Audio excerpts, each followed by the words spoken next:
The other thing that I've had to learn how to do more of is to be okay saying no to some really good things. It's easy to say no to bad things and to dumb things. It's hard to say no to good opportunities and good things. And at least for me, it's really hard. Like, I just don't like saying no to anything. Unless it's like soccer. I hate soccer. But, you know, so learning how to say no to good things, to say yes to great things, as cliche and leadershipy as that is, it is an absolute necessity.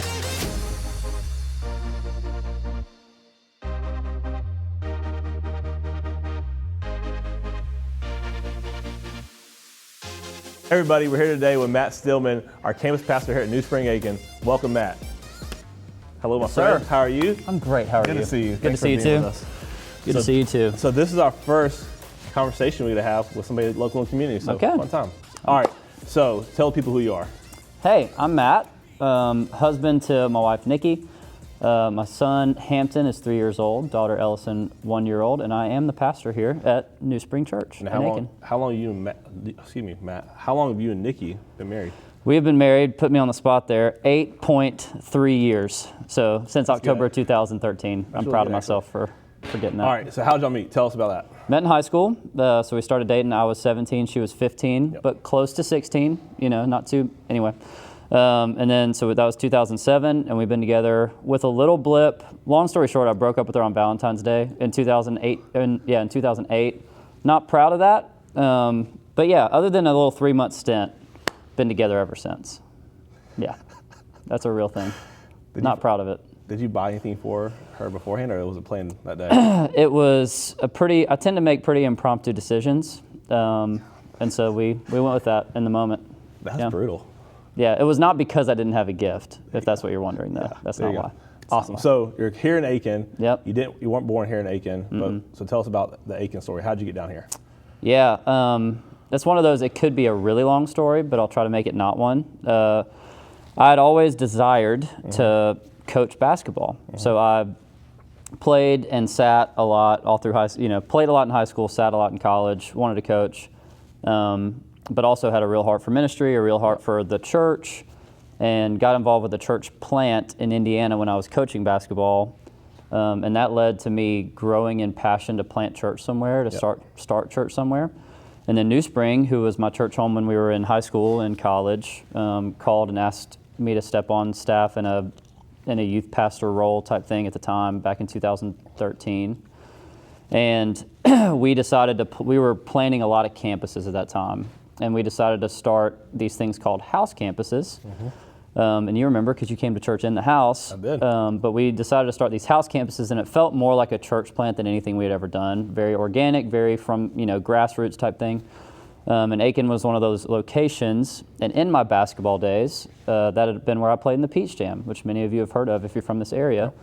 And so I remember decent amount of people in this area, a lot of opportunity. I'd love to go start there. And so Nikki and I prayed into it, and that's where we ended up coming. And that was 2015. June of 2015 is when we moved here. All right, so we're 7 years later.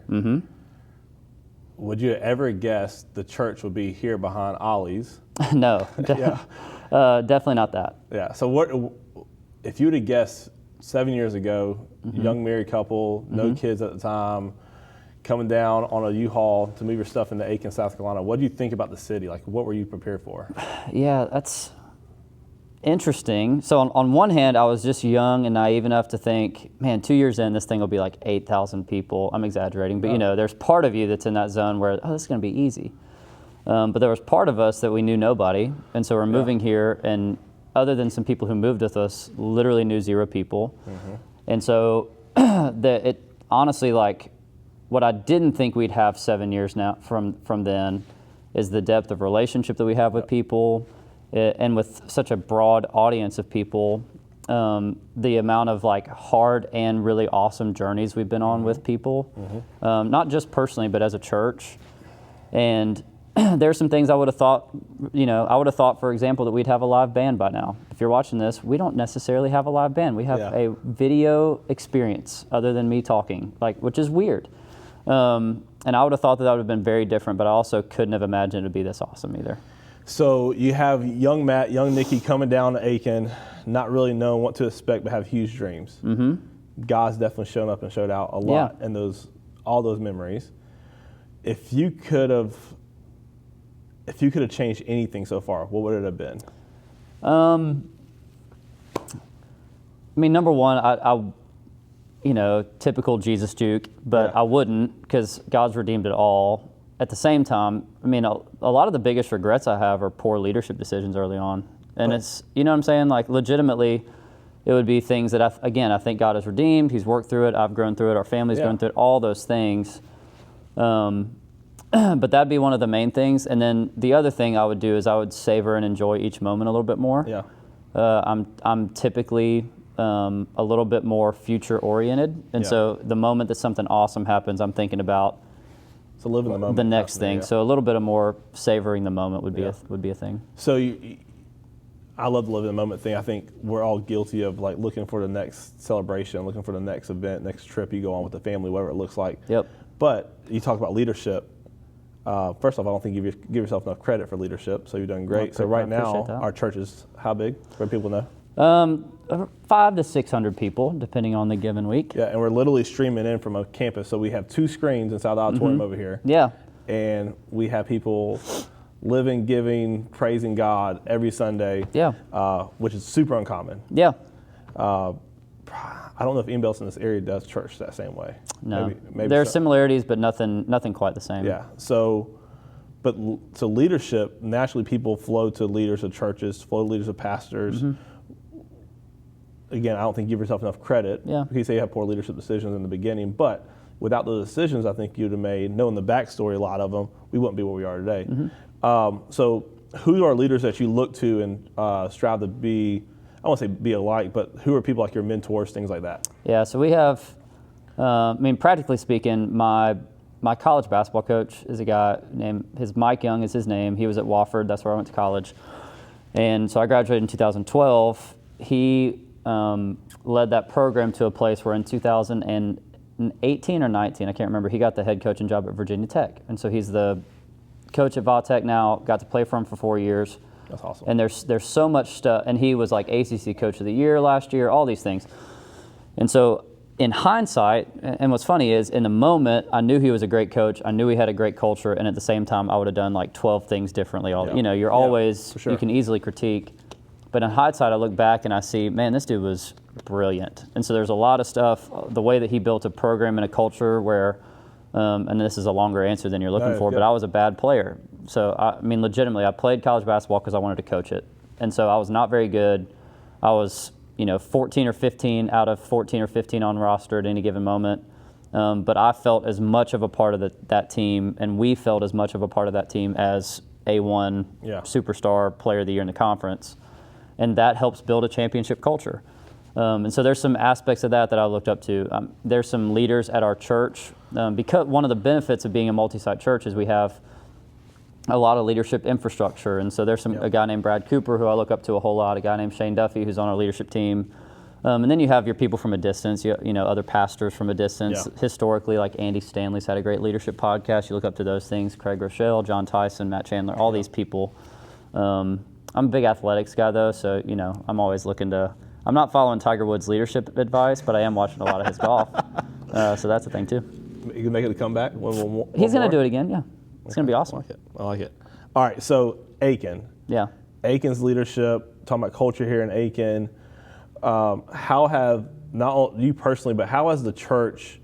We'll talk about New Spring. Yeah. How has New Spring impacted the Aiken community so far? To some extent, that's in the eye of the beholder. Well, let's go ahead and brag about it because we transparently, I'm a member here, like super involved from like really week 3. Wife was week 1, but yeah, that's true. Yeah, but anyway, we've done a lot. Yeah. So it's a humble brag, but let's showcase what we have done as a church as a whole to really show God's love to everybody. Yeah. So one of our core values is to show visible love. Like we want to model that because that's who God is. And so practically in the past 3 years especially, we've gotten really intentional, really strategic about outreach partnerships in our community, both financial and with hands and feet. And so, Acts of Aiken has been one of our partners from the very beginning. I was on the board there starting in 6 years ago. So I just had a role. It's weird. Acts, you have a term limit, so 6 years is all I could be. So I was the board president for a couple years. That's area churches together serving. It ties into who we are. Cumbie Center has been somebody we've talked to and partnered with before. Nurture Home, Life Choices Pregnancy Center. There's all these things.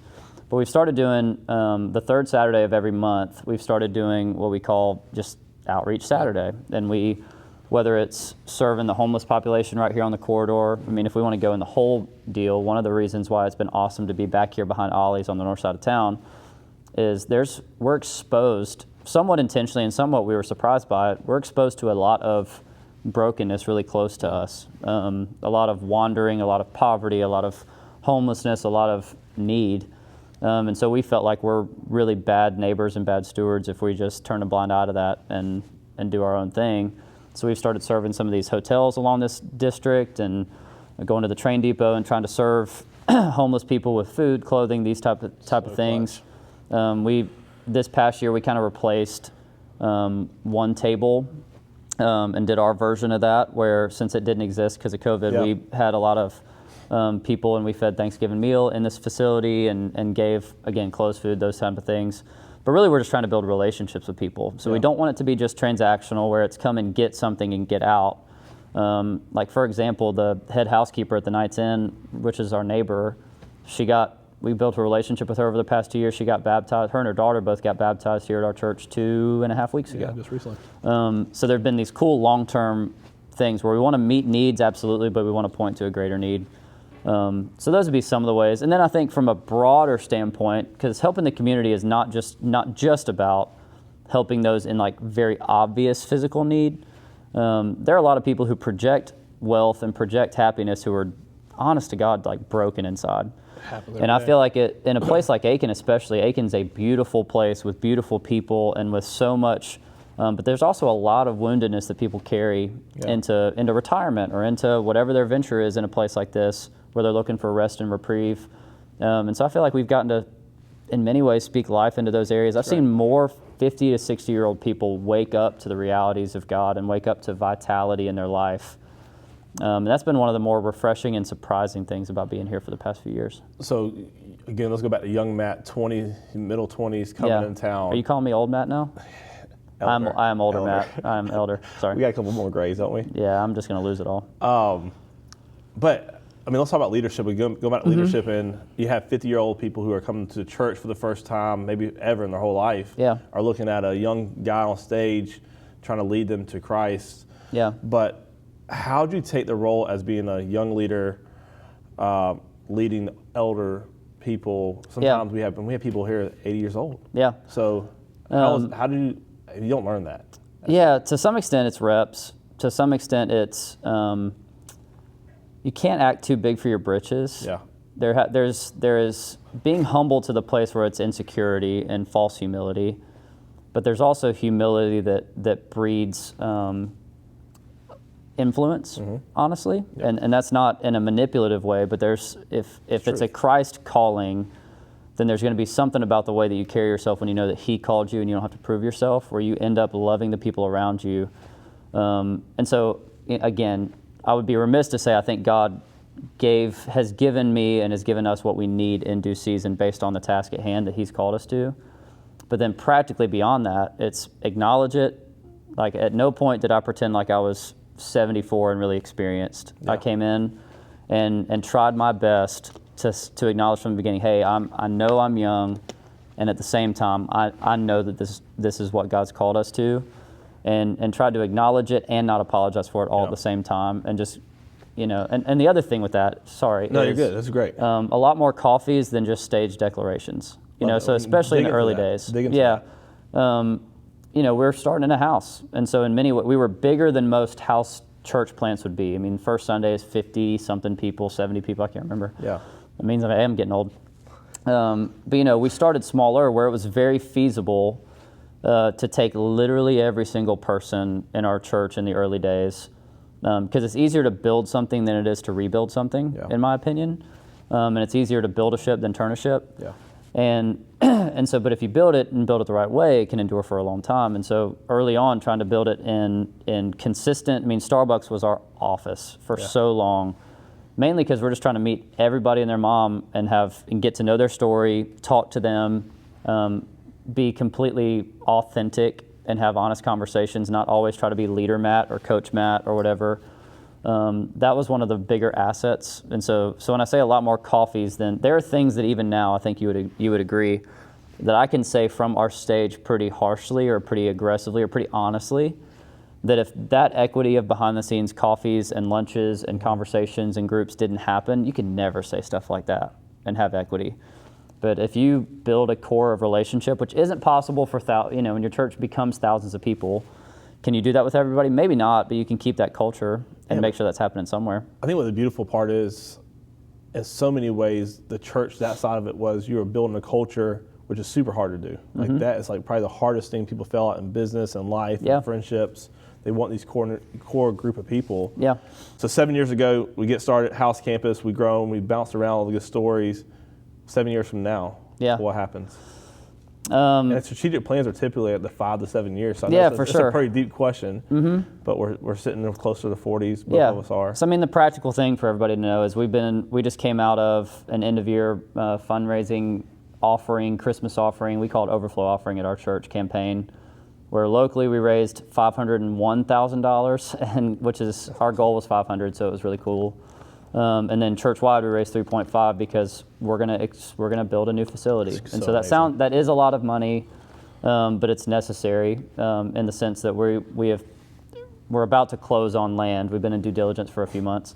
We're about to close on some land over near Trolley Run and build a facility that's not going to be a big palace, but it is going to be. We're at capacity in this space back here.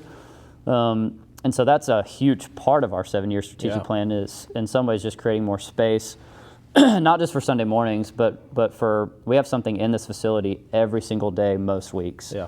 So there's Bible studies or whatever, outreach hub, those things.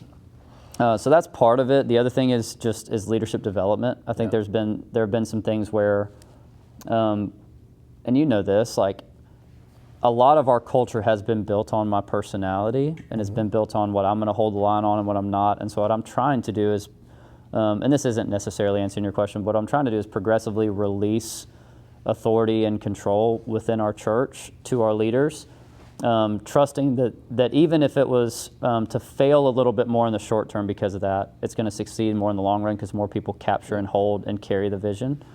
That's part of it. And then to some extent, it's remember who we are and keep being who we are. Yeah. So I really am a firm believer, and I trust that we're going to be new, improved, and improving always. Like we want to improve for sure, but in some ways it's just remaining and remembering the love we had at first and continuing that for generations to come within our church and within ourselves. That's great. That's phenomenal. It's kind of crazy to think we'll be there really before you know it. Yeah, it'd be wild. And the relationships we get to build along the way. But all right, so kind of changing gears a little bit. Hampton's now. Hampton's 3.5. Yeah. You have a 1-year-old as of yesterday. If you could sit there and tell your 2 kiddos anything, what would it be first? It's cliche. Love the Lord your God with all your heart, soul, mind, and strength. Love your neighbors yourself. And hope. The hope would be for me to be able to say, you know what? Imitate me, imitate your mom, and our ceiling will be your floor. That's like awesome. That'd be the hope. That's great. And which obviously means there's tons of imperfections they would imitate there too, but that'd be the hope. That'd be the main thing. So naturally, you're being pulled different directions from church. Talk about how it is with a family here in Aiken, in the leader positions that you're in. Like, how are you balancing that work-life balance for being pulled? I mean, you probably get calls at 2 a.m. Good thing is I don't know how to wake up at 2. There you go. I don't hear my phone. I don't hear anything at 2 a.m. So if you try to call me at 2 because you need something, I love you. That's awesome. But I just won't wake up. Call you at 7, right? So that's a gift. No, I don't know. To some extent, that's a work in progress. Yeah. A huge part of that is Nikki and I know and acknowledge that we are a team. So it's not like, I have this job with our church and then she has this life and her job and all those things. It's that we are here. The primary reason, Nikki works full-time virtually. She does those things, but the reason we moved here is to build church together. Yeah. And whether we were working for a church or not, I think that would still be part of our reality. Yeah. So that's one way. The other way is I've had to learn. Yeah, go ahead. ahead. Right there. So I think it's so important that you recognize as a team. Like for our business, we always talk about like Bethany and I, like we, Right. You got to be marriage first, focus on their teamwork, communication, the whole 9 yards. Right, absolutely. And practically with that, like one area where I've struggled the most is in really good communication over time. Like it'll just be, oh yeah, tonight I have the whatever. So we built the disciplines of calendar and communications and making sure that we're strategically in line with what we want to do with our finances, with all these things. But the other thing that I've had to learn how to do more of is to be okay saying no to some really good things. It's easy to say no to bad things and to dumb things. It's hard to say no to good opportunities and good things. And at least for me, it's really hard. Like I just don't like saying no to anything, unless it's like soccer. I hate soccer. But so learning how to say no to good things, to say yes to great things, as cliche and leadershipy as that is, it is an absolute necessity. To the extent where you have to also be willing to short-term offend people because you're going to hold the line on the right things. And that's where it gets harder, is when relationships go through tension because of that, because you have to guard first priorities first. Yeah. If you could change one thing about Aiken, what would it be? Oh, man. For the better. For the better? The homeless population, legit. And it's something people don't know about at all. Like, it's really kind of behind closed doors in some ways. Oh, yeah, you're talking about that issue. Yes, agreed. And one of the reasons why our church is on this side of town is that, legitimately. And what changes the homeless population here in town? Acknowledging it and having a strategic plan and building relationships with that group of people. And I don't know that you ever absolve it completely. It's tough. But I do think you actually combat it and care about it. And I think churches specifically have to lead the way there more than the city itself. So it's interesting. I've been watching a lot of stuff and this is going to more questions than really we're going to talk about, but I've seen a lot of people talk on the homeless population, interviewing people, and it's always addiction. It's addiction to pills, addiction to something. Right. Something bad's happened, they got addicted to something. Is that what you're seeing here locally? Yeah. I'm not the expert here. What I would say is typically we like to pick the thing that we can see the most instead of get down to the root of what that thing is caused by. Yeah. Addiction's usually the symptom of a greater thing. Yeah, for sure. And we know that, but we don't necessarily treat it that way. Yeah. And so that's why I would say I think churches specifically, but there's mental health issues, there's generational poverty, there's all sorts of different things that culminate in those habits. There's been a lot of different things said about Aiken through our church. There's been a deep prayer said about the Aiken area. Where do you see, I'm trying to give you more than a one-word answer, but Aiken 2 years from now, we're 2024, spring, where's Aiken in your head?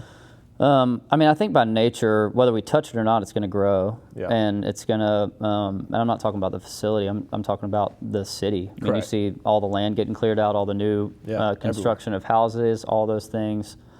I think the thing that we're going to have to, the thing that I think will happen, but it's going to take some time, is building an infrastructure to really healthily and well support the middle class as it grows here. That's an interesting answer, but I think that's one of the things that's going to have to happen. And but 2024, I think the north side of town is going to see a lot of development and a lot of revitalization. Be great for our town. And I think that's going to be really important to what Aiken does. All right, so we're almost done here, but we're going to ask some fun questions. And I kind of want to say you can give one-word answers, but I'll let you. I won't put a limit on you. You probably want me to give one-word answers. So here we go. Okay. All right, favorite podcast right now? The Village Church in Texas. Sorry. There you go. That's perfect. It's more than one word, but it works. Yeah. It was a 3-word name. There you go. Help. Yeah. Favorite restaurant in Aiken? The Wilcox. Wilcox. What's the go-to food item?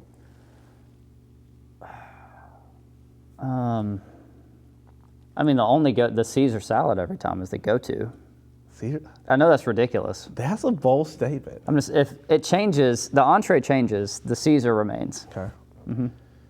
Favorite drink? Sweet tea. Duh. Coffee or sweet tea? I thought you were going coffee. I figured it'd been coffee first. We talk about coffee. Coffee is my staple drink. Sweet tea is my favorite drink. if you can live anywhere in the world and not be like a business related or anything, where would you live? This is weird. San Francisco, California. There you go. Golden Gate Bridge. If you had to buy your wife, Nikki, anything today, what would you buy her? Well, she's been wanting this little accessory for her ring for a really long time, so it'd be that. Okay. And sadly, I'm afraid I'm about to buy that anyway. There you go. So. Congratulations, Nikki. Yeah, you're welcome. Yeah, there you go. She knows. What would you buy yourself? Oh, God. That's probably a tougher question than that. Chipotle every day. No, that really might be it. I'd probably buy like 100 pair of Lulu pants just to have on repeat and never have to wear the same one more than like twice a year. There you go. Golf or basketball? Golf. At this point in life. Okay. At this point in life. What's your favorite season? It's historically, this is a longer answer than one word. It's historically been summer, but it's transitioning to fall. Okay. Fall has become my favorite season. Why is that? I think I'm just getting older and I'm not as tough as I used to be, so the summer's too hot around here. I don't know. Okay. But it empties out the golf courses, so that's good. It does. So please keep emptying the golf courses so I can play them. Beach or mountains? Mountains. There you go. You are falling in love with fall. Yeah. Fall in the mountains. That's kind of always been the case. I'm not a huge beach guy. There you go. No shows or show your socks? I'd prefer to be no shows, but right now I'm showing a little bit. So there you go. I can't get no shows to stay on my feet. It's frustrating. You got to get the plastic around them. I appreciate that. You are a connoisseur. It is a big deal. All right, so as you know, Client Cares, we just kind of launched it. We're giving away the charities. Yep. What is one of the favorite charities for you to work with? It's always, ACTS has always been our staple. That's Love it. We love so many others in the community, and but ACTS, Area Churches Together Serving, it embodies everything that you just said, where we do long for, and I believe we're closer to it now than ever before. We have some pastors meeting together and praying monthly, all these things. We long for churches to come together and meet needs as one arm instead of as, multiple disunified sects of people. And so ACTS can bring that together in a really powerful way. Thank you so much for being here. Thank you for having me. Appreciate this opportunity to sit down with you. This is great. I hope people love it. How can they get in contact with you? Yeah. If you want to drop a Twitter, Facebook handle. No, I'll give a cell phone number. Who cares? Can I give my cell phone number? Go for it. 864, Anderson Boy, high school. That's where I went. Sorry. 864-247-7275. We'll plug that in there. We can plug that in there. Or matt.steelman@newspring.cc. And if they want to come to church, you'll have a church home. 915, 1115, behind Ollie's. We've already alluded to that. 1108 Cedar Lane, technically, is the address. Come join us. Yeah, we'll love to have you. Simple. Come as you are, as he said. Yeah. There's a team of people from the parking lot to the inside. When you find your seat, they'll be saying good morning to you the whole way through. So, thank you. Yeah, I man. appreciate everything you've Thank done you for our town and our family. It's going to be great. Right back at you. Great. Love y'all. There you go.